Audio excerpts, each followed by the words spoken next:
कैसा लग रहा है बनारस में आके? बहुत ही पावन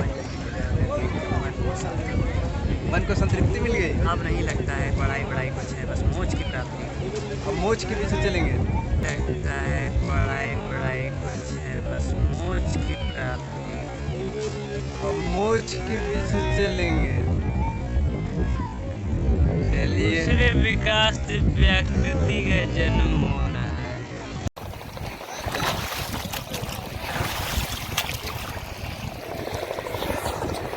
सलील भाई काम मरा रहे हैं भाई, खांसी वासी आ रहा है भैया। अंदर जा रहे हैं हम लोग अब। अंदर जा रहे हैं। अंदर आओगे, यहाँ आओगे तो फोटो खींचेंगे। भैया ये खींच दीजिए। आप बनाइए महाराज। ये बन रहा है पीछे घुमाना है।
कौन से घाट पे हैं भैया?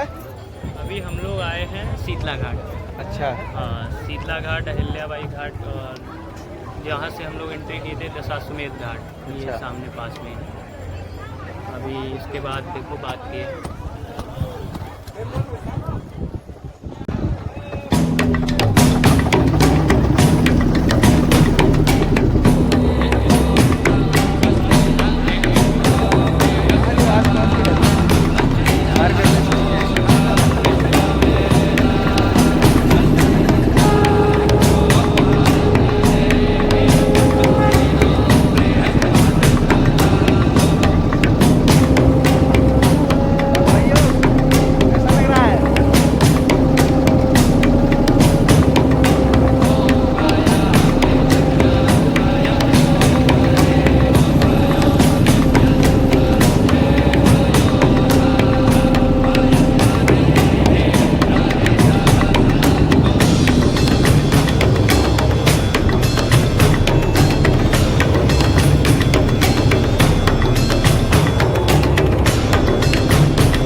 भाई अपने बिहार के रहने वाले हैं।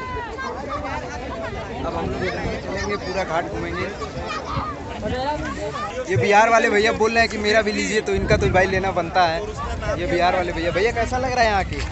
बहुत ही अच्छा लग रहा है। अच्छा, एक्सपीरियंस अच्छा रहा नहाने का? हाँ अच्छा लगा, बहुत ही अच्छा लग रहा है।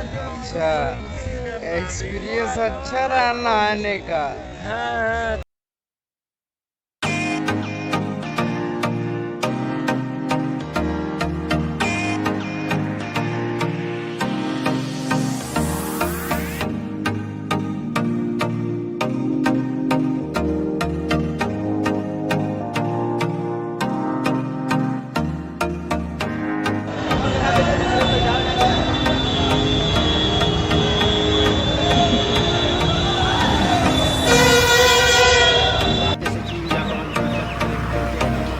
श्रीलंका इंडोनेशिया पूरी दुनिया में है, क्योंकि यही वो जगह है जहाँ पर भगवान बुद्ध ने अपना पहला उपदेश, उसी जगह पे इसको बनाया गया और इसे चक्रवर्ती सम्राट अशोक ने बनाया, क्योंकि भगवान बुद्ध का जो जन्म हुआ था वो लुम्बिनी में हुआ, जो कि नेपाल पुराना हुए हमें कितने साल बताने ही जा रहे क्योंकि भगवान बुद्ध का जो जन्म हुआ वो लुम्बिनी में हुआ, जो कि नेपाल पड़ता हो जगह है, और बोध गया में ज्ञान प्राप्त हुआ जो बिहार में।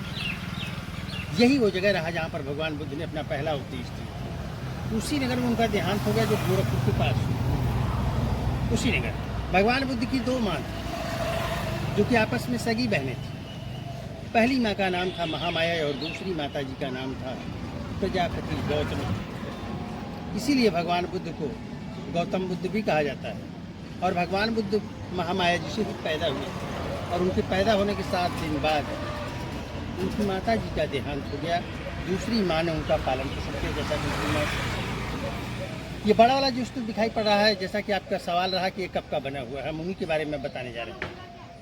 आज से 2300 वर्ष पहले जब कलिंग युद्ध की लड़ाई हुई थी उड़ीसा में, उसमें बहुत रक्तपात हुआ, बहुत लोग मारे गए, जिससे दुखित होकर के सम्राट अशोक ने बौद्ध धर्म को अपनाए। उन्होंने ही भगवान बुद्ध की याद में इसे बनवाए। ऐसे 5 स्तूपा बनवाए थे उस वक्त, अलग अलग जगहों पे अलग अलग तरह का। एक राजगीर में है, एक नालंदा में है, एक श्रावस्ती में है और एक मध्य प्रदेश में है, जिसे सांची के नाम से जाना जाता है। सांची स्तूपा विदिशा भोपाल में है। सामने जो दिखाई पड़ा ये सारनाथ का धर्म की स्तूप है। इसकी हाइट 103 फीट है, परिधि जो है वह 93 फीट है, 93। इसके अंदर न खिड़की है न दरवाजा है। हमारे कहने का तात्पर्य है कि एकदम सॉलिड बनाया गया है, एकदम भरा हुआ है, एकदम ठोस बना हुआ है, चित्र है। अब सिर्फ उसके प्रांगण में जाने का इंडियन वासी का 20 रुपये टिकट होता है और विदेशी लोगों का 300। हम लोग एकदम नज़दीक से दिखाते हैं बिना पैसे। आपका भी इरादा बनेगा तो आप जा सकते हैं। अब आइए हम आपको ले चलते हैं उस जगह पे जहाँ भगवान बुद्ध अपने 5 शिष्यों के साथ बैठे हुए हैं बोधि वृक्ष के नीचे, क्योंकि उस पर गवर्नमेंट का टैक्स नहीं है ना। ये जापान के लोगों ने बनवाया है। इस मंदिर में देखेंगे एक ही प्रकार का 2 प्रतिमा लगा हुआ है। इस मंदिर के अंदर भविष्यवाणी की गई है, भविष्यवाणी कि आने वाले समय में भगवान बुद्ध मैत्री बुद्धा के रूप में अवतरित होने वाले हैं। जैसे कि सिद्धार्थ के रूप में पैदा हुए, ऐसे ही आने वाले समय में भगवान बुद्ध मैत्री बुद्धा के रूप में अवतरित होंगे। कब होंगे इसका समय और तिथि निश्चित नहीं किया गया और एक ही प्रकार का 2 प्रतिमा लगाया गया। एक तरफ जो आ चुके हैं उनका लगा हुआ है, तो दूसरी तरफ जो आने वाले हैं उनका लगाया गया है। हम लोग यहीं से हाथ जोड़ लेते हैं क्योंकि चल रहे हैं मेन मंदिर के पास।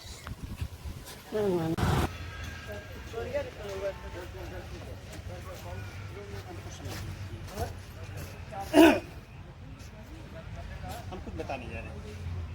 ये सामने जो मंदिर दिख रही है ये सारनाथ का मेन मंदिर यही है और इसे श्रीलंका के देवमित्र अनागारी धर्मपाल जी बनवाए हैं 1931 में। उनका प्रतिमा भी यही पास में लगा हुआ है, हम आपको दिखाएंगे। पर इस मंदिर के अंदर जब जाएंगे आप तो ये गोल्डन सा प्रतिमा दिखाई पड़ेगा भगवान बुद्ध का। फिर उसके पीछे एक अंडरग्राउंड बना हुआ, अंडरग्राउंड, जिसमें एक सिल्वर बॉक्स रखा हुआ है, उसमें भगवान बुद्ध का अस्थि आज भी रखा हुआ है। पर यह वर्ष में एक ही बार निकलता है, कार्तिक पूर्णिमा को, नवंबर में। उस दिन हमारे देश के किसी विशिष्ट व्यक्ति को बुलाया जाता है और उस कलश को खोल करके बच्चे बूढ़े जवान सभी को दर्शन कराया जाता है। दर्शन कराने के बाद उसको हाथी पर रख करके यहाँ के आसपास के क्षेत्रों में घुमाया जाता है और घुमाने के बाद इज्जत और सम्मान के साथ फिर इसको उसी जगह रख दिया जाता है। ऐसा इस मंदिर के अंदर है। तो आइए हम और आप भी चलते सीधे उन्हीं के पास।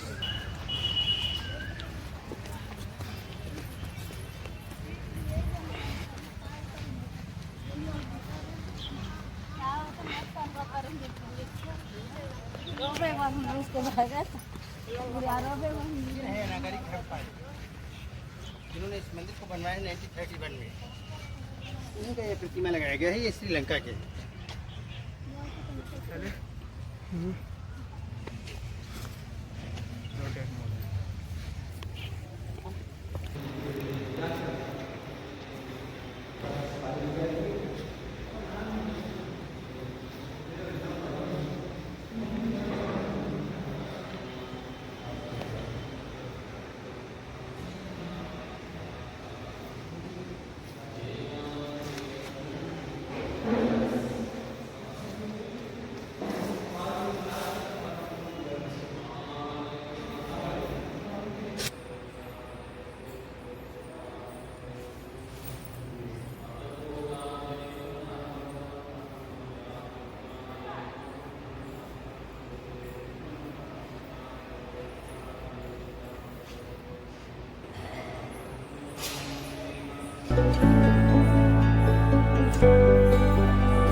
कहाँ पहुँचे गंगा आरती के बाद?